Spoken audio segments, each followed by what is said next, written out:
नमस्कार, स्वागत है आप सभी का इंडिया न्यूज हरियाणा में। साथ मैं हूं आपकी कीर्ति कंसल और वक्त हो चला है सुपरफास्ट 100 का। केंद्रीय गृह मंत्री अमित शाह दिल्ली पुलिस मुख्यालय पहुंचे, जहां मकर संक्रांति की शुभकामनाओं के साथ गृह मंत्री ने अपना संबोधन शुरू किया। उन्होंने कहा कि पिछले साल फरवरी में वो दिल्ली पुलिस के 73वें स्थापना दिवस परेड में आए थे।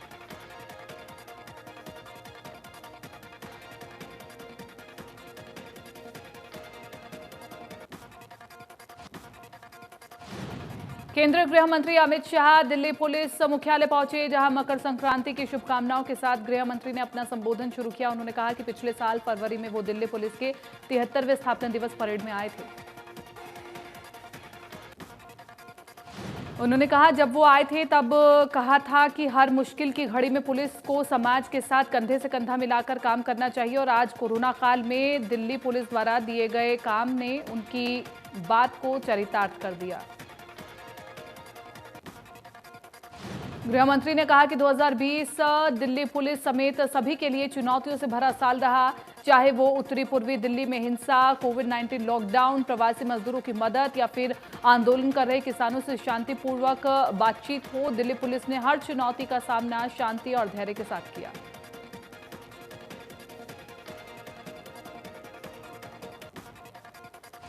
कांग्रेस सांसद और पूर्व पार्टी अध्यक्ष राहुल गांधी ने प्रेस कॉन्फ्रेंस की। इस दौरान कांग्रेस नेता राहुल गांधी ने कहा कि तीनों कृषि कानून खेती को बर्बाद कर देंगे, इसलिए वो इनका विरोध करते रहेंगे। साथ ही उन्होंने कहा कि वो जेपी नड्डा के सवालों का जवाब नहीं देंगे, वो सिर्फ किसानों और देश के सवालों का जवाब देंगे। कांग्रेस नेता राहुल गांधी ने कहा कि नरेंद्र मोदी एक एक चरण के हिसाब से किसानों को खत्म करने में लगे हैं। ये सिर्फ 3 कानूनों पर नहीं रुकेंगे, बल्कि किसानों को खत्म करना चाहते हैं ताकि देश की पूरी खेती अपने 3-4 दोस्तों को दे सके। राहुल गांधी ने कहा कि पूरा देश खिलाफ हो जाए लेकिन फिर भी वो सही के लिए लड़ते रहेंगे। उन्होंने ये भी कहा कि पीएम मोदी या बीजेपी से नहीं डरते। उन्होंने कहा कि ये लोग मुझे हाथ नहीं लगा सकते हैं लेकिन गोली मरवा सकते हैं। कांग्रेस नेता राहुल गांधी बोले कि ये लोग किसानों को थकाना चाहते हैं लेकिन उन्हें बेवकूफ नहीं बनाया जा सकता। राहुल गांधी ने कहा कि कांग्रेस पार्टी किसानों के आंदोलन का सम्मान करती है, लेकिन इनके खिलाफ जो भी बोलता है ये लोग उन्हें देशद्रोही बता देते हैं। जो कमेटी किसानों के साथ 21 जनवरी को बातचीत करने वाली है, उसमें पहले 4 सदस्य थे, लेकिन भूपेंद्र सिंह मान ने कमेटी से दूरी बना ली। जब सुप्रीम कोर्ट में किसी दूसरे मामले पर सुनवाई हो रही थी तो भूपेंद्र सिंह मान के अलग होने पर भी कोर्ट ने टिप्पणी की। कोर्ट ने कहा कि कानून को समझने में कुछ भ्रम है। समिति का हिस्सा होने से पहले एक व्यक्ति की राय हो सकती है, लेकिन बाद में उसकी राय बदल भी सकती है। सीजेआई ने कहा कि ऐसा कोई तरीका नहीं कि ऐसा कोई सदस्य किसी समिति का भाग ना हो। कृषि मंत्रालय ने बताया कि किसान संगठनों के साथ सरकार की ओर से मंत्री समूह की बैठक 19 जनवरी की बजाय 20 जनवरी को दोपहर 2 बजे विज्ञान भवन में होगी।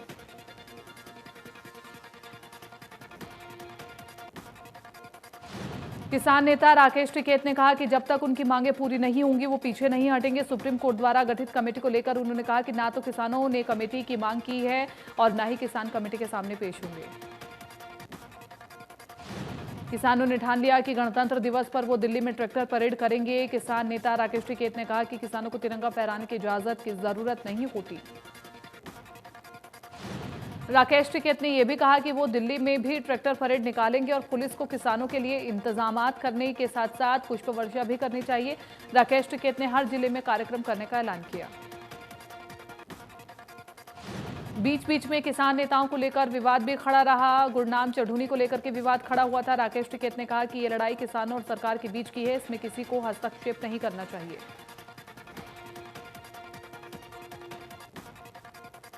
गोहाना में भारतीय किसान यूनियन प्रदेश उपाध्यक्ष सत्यवान नरवाल ने एक प्रेस कॉन्फ्रेंस की, जहां उन्होंने कक्का द्वारा लगाए गए सभी आरोपों को लेकर सरकार पर किसान आंदोलन तोड़ने के आरोप लगाए।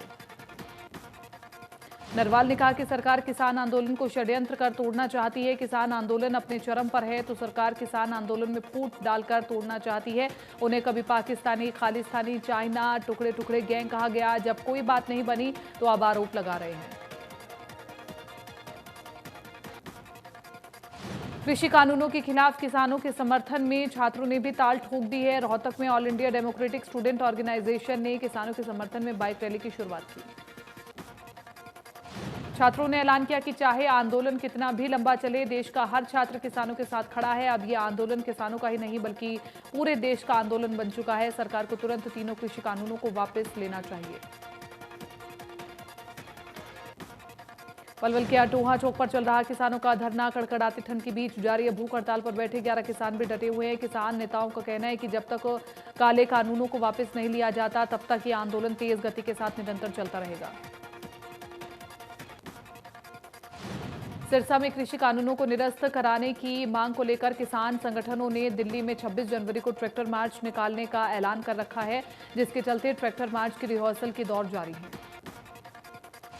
इसी कड़ी में गांव झोरड नाली से सैकड़ों की संख्या में ट्रैक्टर रिहर्सल में शामिल हुए। ये ट्रैक्टर मार्च कई गांव से होते हुए भावदीन टोल प्लाजा पहुंचे।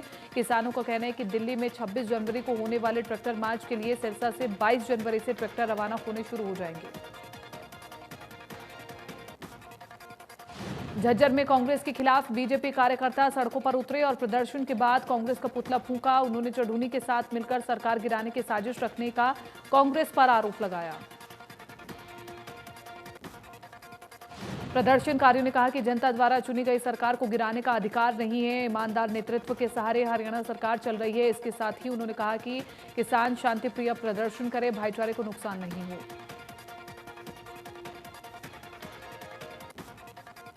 उप मुख्यमंत्री दुष्यंत चौटाला ने कहा कि प्रदेश के आबकारी एवं कार्यधन विभाग को नए वित्त वर्ष से पहले से ज्यादा एडवांस तकनीक से सुसज्जित किया जाएगा, ताकि हरियाणा का ये मॉड्यूल देश भर में अव्वल बन सके।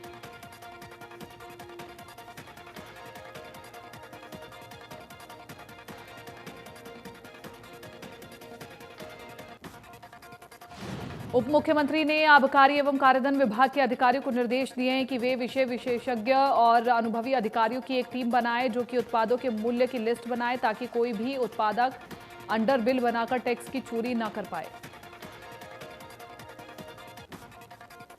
उन्होंने फील्ड अधिकारियों से अधिक सुझाव देने का आह्वान किया, ताकि इस सिस्टम को पारदर्शी और मजबूत बनाया जा सके। इससे कार्य में तेजी आएगी और डिजिटल फ्रॉड को रोका जा सकेगा। अमेजन प्राइम वीडियो की वेब सीरीज तांडव को लेकर बवाल मचा हुआ है, जबकि पूरे देश में अब इसका विरोध शुरू हो गया है। सीरीज पर तांडव कुछ ऐसा बचा है कि लखनऊ में डायरेक्टर अली अब्बास जफर समेत 5 लोगों के खिलाफ मुकदमा दर्ज किया गया है। हरियाणा के गृह मंत्री अनिल विज ने भी मामले में बड़ा बयान दिया। विज ने कहा कि तांडव वेब सीरीज हमारे सिस्टम, पॉलिटिक्स, युवा पीढ़ी और पीएम के पद पर प्रहार है। विज ने कहा कि इतनी ज्यादा आजादी नहीं दी जा सकती। साथ ही उन्होंने वेब सीरीज को भी सेंसर बोर्ड के दायरे में लाने की बात कही। विज ने कहा कि आम फिल्मों की तरह वेब सीरीज भी सेंसर बोर्ड से पास होनी चाहिए। टोहाना में तांडव वेब सीरीज को लेकर बजरंग दल के कार्यकर्ताओं का गुस्सा फूटा। कार्यकर्ताओं ने जोरदार प्रदर्शन किया और फिल्म के कलाकारों के पुतले फूंके। नारेबाजी करते हुए बजरंग दल के कार्यकर्ता शहर के बराड़ चौक पर इकट्ठे हुए और तांडव मूवी में हिंदू देवी देवताओं के अपमान को लेकर नारेबाजी की। कहा कि फिल्म के विरोध में पूरे देश में एफआईआर दर्ज करवाई जा रही है।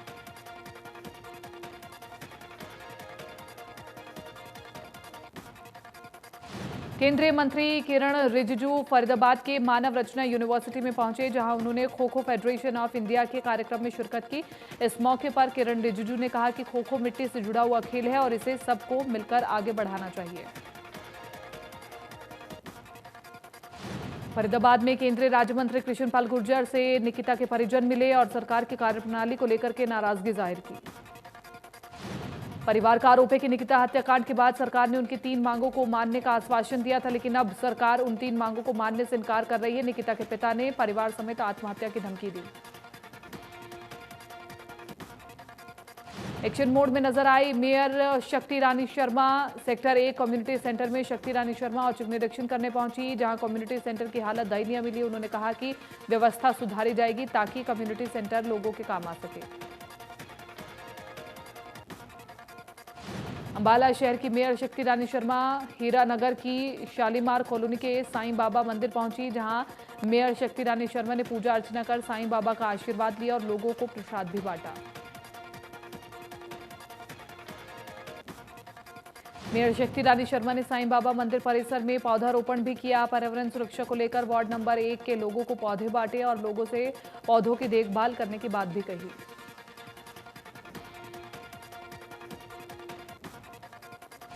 संस्कृति मंत्रालय ने ट्वीट कर बताया कि भारत सरकार ने हर साल 23 जनवरी को नेताजी सुभाष चंद्र बोस के जन्मदिन को पराक्रम दिवस के रूप में मनाने का फैसला लिया है।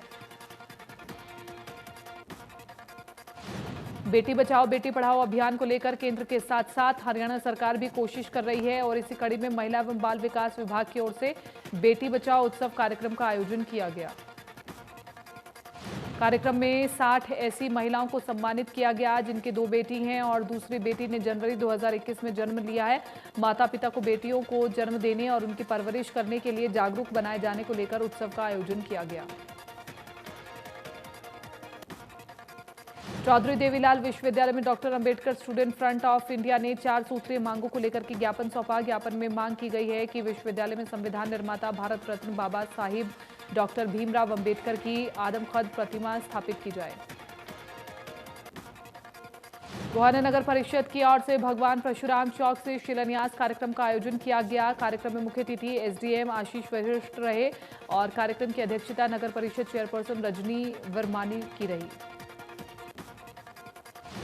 कार्यक्रम के मुख्य अतिथि एसडीएम आशीष वशिष्ठ ने नारियल फोड़ करके चौक का शिलान्यास किया। हालांकि इस कार्यक्रम में पहले मुख्य अतिथि के तौर पर सोनीपत सांसद रमेश कौशिक को आना था, लेकिन किसी कारण से वो नहीं पहुंच सके।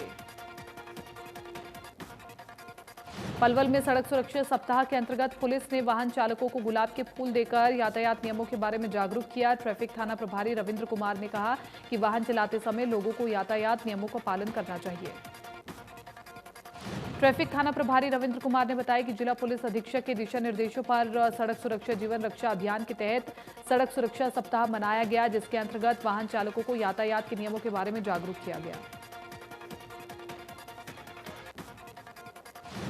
विद्युत रोजगार नवीनकरणीय ऊर्जा एवं हाउसिंग फॉर ऑल विभाग के अतिरिक्त मुख्य सचिव टीसी गुप्ता ने बैठक की। बैठक में यमुनानगर जिला प्रशासन की कार्यप्रणाली पर संतोष जाहिर किया गया और अंत्योदय सरल पोर्टल पर दी जाने वाली सेवाओं के बारे में कुछ विभागों को चेतावनी दी।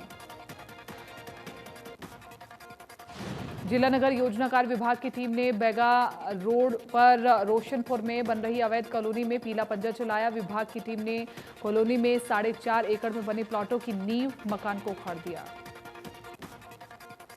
इस मौके पर ड्यूटी मजिस्ट्रेट के तौर पर बीडीपीओ जितेंद्र कुमार मौजूद रहे। सुरक्षा के दृष्टिगत जीटी रोड चौकी पुलिस को तैनात किया गया था। बीडीपीओ जितेंद्र कुमार के साथ एटीपी नरेंद्र कुमार रोशनपुर गांव पहुंचे और कॉलोनी में अवैध रूप से हुए निर्माण को उखाड़ फेंका। नगर परिषद की ओर से प्रॉपर्टी टैक्स न देने वाले 44 सरकारी और निजी प्रॉपर्टी मालिकों को नोटिस जारी किया गया है। नोटिस में सभी से 7 दिन में जवाब मांगा गया है। नगर परिषद की ओर से 44 सरकारी और निजी प्रॉपर्टी मालिकों को नोटिस जारी किया गया। ऐसे लोगों को पहले भी कई बार नोटिस दिए जा चुके हैं, लेकिन ज्यादातर नोटिसों का कोई जवाब नहीं आता और इस बार 1 सप्ताह में ही जवाब मांगा गया। सबसे ज्यादा शुगर मिल पर 2 करोड़ 40 लाख रुपए का बकाया है। शहरी स्थानीय निकाय विभाग की ओर से ब्याज माफी योजना 31 मार्च तक बढ़ा दी गई है। टैक्स बकाया वाले प्रॉपर्टी मालिक इस योजना का भी लाभ उठा सकते हैं। हालांकि पिछले करीब 10 महीने से नगर परिषद की आमदनी लगातार बढ़ रही है। पानीपत में इंसु छात्र इकाई ने अपनी मांगों को लेकर बस स्टैंड पर रोष प्रदर्शन किया। छात्रों का आरोप है कि छात्राओं के लिए चलाई गई पिंक बसों को बाकी रूटों पर चलाया जाएगा और जिससे छात्राओं को परेशानी हो रही है। दुनिया के सबसे बड़े वैक्सीनेशन अभियान का आज चौथा दिन है और अब तक देश में 3,81,305 लोगों को कोरोना के टीके लग चुके हैं। तीसरे दिन करीब 1.5 लाख लोगों का टीकाकरण हुआ। वैक्सीनेशन की रफ्तार दिल्ली, पंजाब समेत कई राज्यों में काफी धीमी पड़ी है। दिल्ली एम्स में कल 18 जनवरी को सिर्फ 8 लोगों को टीका लग पाया। कोरोना वैक्सीनेशन के मामले में कर्नाटक सबसे आगे है। इसके बाद ओडिशा का नंबर है। पश्चिम बंगाल और तेलंगाना में भी अब तक 10,000 से ज्यादा लोगों को टीका लगाया जा चुका है। कोरोना वैक्सीनेशन को 3 दिन हो गए हैं और अब तक लाखों लोगों को टीका लग चुका है, लेकिन इस अभियान में कई चुनौतियों का सामना भी करना पड़ रहा है। राजधानी दिल्ली में कोविन ऐप को लेकर काफी दिक्कतें आ रही हैं। कुछ लोगों को टीकाकरण के वक्त का मैसेज नहीं मिल रहा है तो कोई जानकारी से चूका जा रहा है। दिल्ली के सर गंगाराम एलएनजेपी डॉक्टर हेडगोवर अस्पताल समेत काफी अस्पतालों में ऐसी दिक्कत दर्ज की गई है। दिल्ली में 16 जनवरी को कोरोना वैक्सीनेशन का पहला दिन था। इस दिन करीब 8,000 लोगों को टीका लगना था, लेकिन करीब 4,000 लोग ही केंद्र तक पहुंच पाए। इंदिरा की सीएचसी में कोरोना टीकाकरण अभियान की शुरुआत की गई और इस मौके पर 100 लोगों को टीकाकरण करने का टारगेट रखा गया। उन्होंने कहा कि सरकार के निर्देशानुसार ये टीकाकरण शुरुआत में सभी स्वास्थ्य कर्मियों को लगाया जाएगा। उन्होंने कहा कि अफवाहों पर ध्यान न दें और टीकाकरण जरूर करवाएं। उन्होंने कहा कि जिस भी शख्स के पास मैसेज आए वो टीकाकरण कराने के लिए जरूर जाए। उन्होंने कहा कि हम खुशकिस्मत है कि हमारे पास कोरोना वैक्सीन उपलब्ध है। कोरोना की रोकथाम के लिए वैक्सीन लगाई जा रही है। वैक्सीन लगाए जाने में तेजी लाई जा रही है और पहले दिन जहां 6 सेंटरों पर 445 हेल्थ वर्करों और डॉक्टरों को वैक्सीन लगाई गई, वहीं अब 16 जगहों पर स्वास्थ्य विभाग से जुड़े डॉक्टरों और अन्य स्टाफ को ये डोज दी गई। फरीदाबाद में अब ईएसआई मेडिकल कॉलेज में मेडिकल स्टाफ के लिए वैक्सीनेशन शुरू हुआ। वैक्सीनेशन का शुभारंभ बीजेपी विधायक सीमा त्रिखा ने दीप जलाकर किया। इस मौके पर वरिष्ठ मेडिकल कॉलेज के वरिष्ठ अधिकारियों ने टीका लगवा करके सभी को संदेश दिया कि लोग झूठ की भ्रांतियों में ना फंसे, आने वाले समय में बिना किसी डर के टीकाकरण करवाएं, प्रधानमंत्री की मुहिम को सफल बनाएं। बीजेपी विधायक ने कहा कि विकसित देशों में जितने समय में वैक्सीन बनाई गई, उतने ही समय में भारत के वैज्ञानिकों ने दो वैक्सीन बनाने में सफलता हासिल की है, जिसके लिए वो बधाई के पात्र हैं। रेवाड़ी में निजी अस्पताल पुष्पांजलि में भी कोविड वैक्सीनेशन शुरू हुआ है और अस्पताल प्रबंधन सहित 100 लोगों को निःशुल्क वैक्सीन दी गई।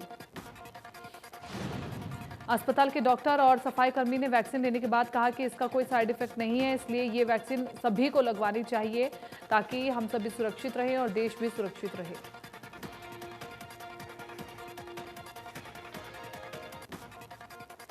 अगले चरण की ओर बढ़ते हुए सिरसा में कुल 12 वैक्सीनेशन केंद्र बनाए गए हैं, जिनमें से 3 निजी अस्पताल भी शामिल हैं। स्वास्थ्य विभाग ने 1200 स्वास्थ्य कर्मियों को टीकाकरण करने का लक्ष्य रखा। स्वास्थ्य अधिकारी ने बताया कि यह फैसला टीकाकरण की बढ़ती डिमांड को देखते हुए लिया गया है ताकि इस अभियान को पूरी तरह सफल बनाया जा सके।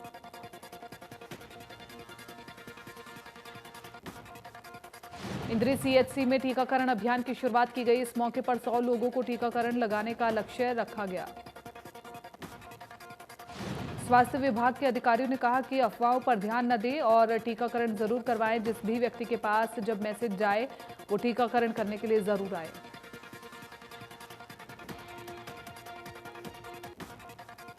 हरियाणा विद्यालय शिक्षा बोर्ड की मर्सी चांस की परीक्षा हुई। प्रदेश भर में 128 परीक्षा केंद्र बनाए गए, जिसमें 26,000 परीक्षार्थियों ने परीक्षा में भाग लिया। अंबाला के सरकारी कॉलेज में पढ़ने वाले छात्रों ने अपने टीचर पर संगीन आरोप लगाए हैं और प्रिंसिपल को शिकायत की है। जिस टीचर पर छात्राओं ने संगीन आरोप लगाए हैं, उसने आरोपों की जांच के लिए बनाई गई कॉलेज कमेटी के खिलाफ पुलिस में शिकायत सौंपी कि उन्हें कमेटी की तरफ से मानसिक तौर पर प्रताड़ित किया जा रहा है। प्रिंसिपल ने बताया कि छात्राओं ने टीचर के खिलाफ शिकायत दी, जिसके बाद तुरंत कमेटी बना दी गई थी। मामले की जांच कर रहे एसएचओ का कहना था कि उन्हें टीचर की तरफ से शिकायत मिली कि जांच कर रही कमेटी उसे परेशान कर रही है। कोसली में निजी स्कूल शिक्षा विभाग के आदेशों की पालना नहीं कर रहे हैं। कड़कड़ाती ठंड और कोरोना काल में भी स्कूल में क्लासें लगाई जा रही हैं। पहली से लेकर के 8वीं क्लास तक के बच्चों को स्कूलों में आने की अनुमति अभी शिक्षा विभाग ने नहीं दी है, लेकिन निजी स्कूल शिक्षा विभाग के आदेशों के धड़ल्ले से धज्जियां उड़ा रहे हैं।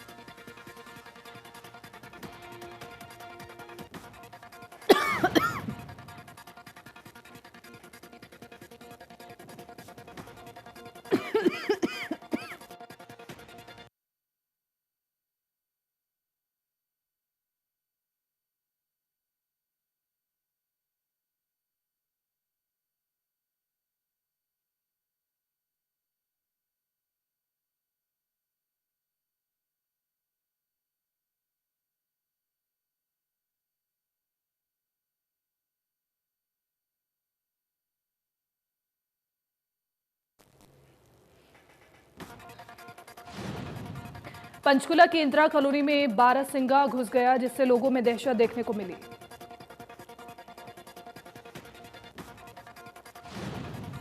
और मौके पर पहुंचने के बाद वाइल्ड लाइफ विभाग की टीम तमाशा देखती रही और बारहसिंगा को काबू नहीं किया गया। कॉलोनी के लोगों ने कहा कि हैरत की बात यह है कि विभाग के अधिकारी पहले तो मौके पर पहुंचते नहीं और पहुंचते हैं तो अपने काम से बचकर तमाशबीन बने रहते हैं।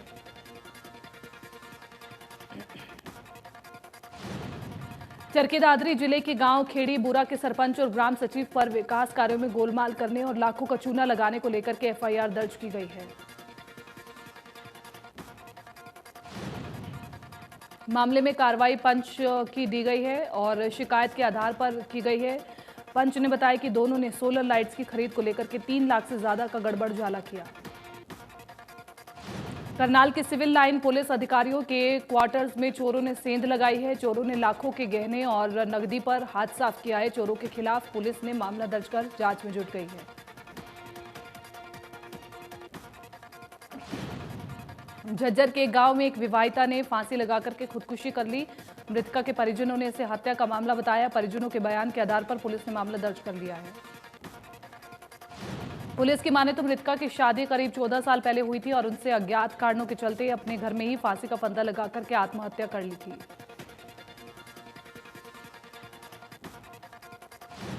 चीन में हजारों किलोमीटर का सफर तय करके 15 से 20 विदेशी प्रजातियों के हजारों प्रवासी पक्षी गांव भंभेवा पहुंचे। ये प्रवासी पक्षी जींद के अलावा सुल्तानपुर नेशनल पार्क और भिंडावस में भी आते हैं। जींद के इस गांव में करीब 400 एकड़ में तालाब है जिसमें ये प्रवासी पक्षी आते हैं। ये पक्षी फरवरी में वापस अपने देश में लौट जाते हैं। बर्ड फ्लू को देखते हुए वन्यजीव संरक्षण विभाग तालाब की हर रोज मॉनिटरिंग कर रहे हैं।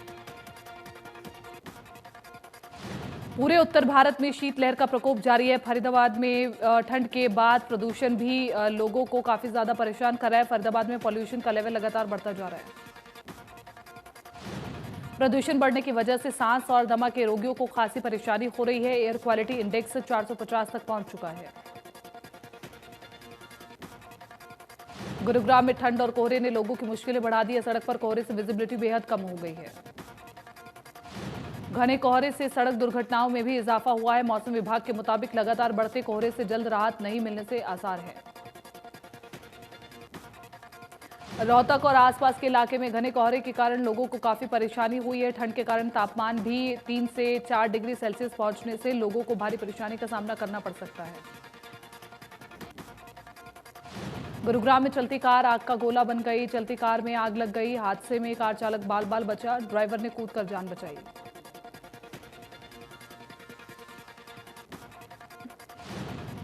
गुजरात के सूरत में बड़ा हादसा हो गया और किम रोड पर डंपर ने सड़क के पास फुटपाथ पर सो रहे 18 लोगों को कुचल दिया, जिसमें से 15 लोगों की मौत हो गई।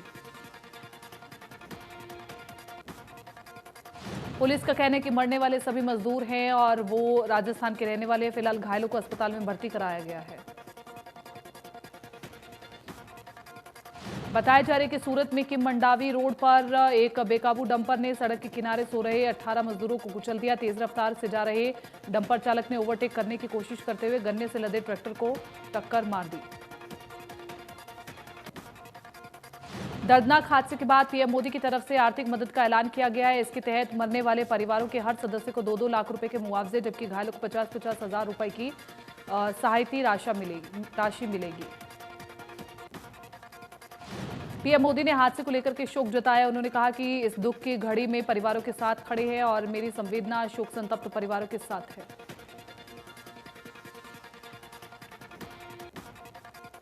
ब्रिस्बेन में भारत की ऐतिहासिक जीत। टेस्ट मैच में ऑस्ट्रेलिया की टीम को हराकर इतिहास रचा। ब्रिस्बेन में 33 सालों से ऑस्ट्रेलिया की हार नहीं हुई थी।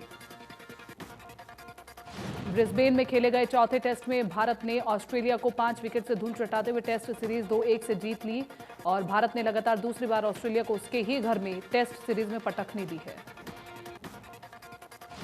पिछली बार भारत ने ऑस्ट्रेलिया को उसके ही घर में 2018 से 19 टेस्ट सीरीज में 2-1 से हराया था। भारतीय टीम ने बॉर्डर गावस्कर ट्रॉफी लगाकर तीसरी बार अपने नाम की जीत की हैट्रिक लगाई है।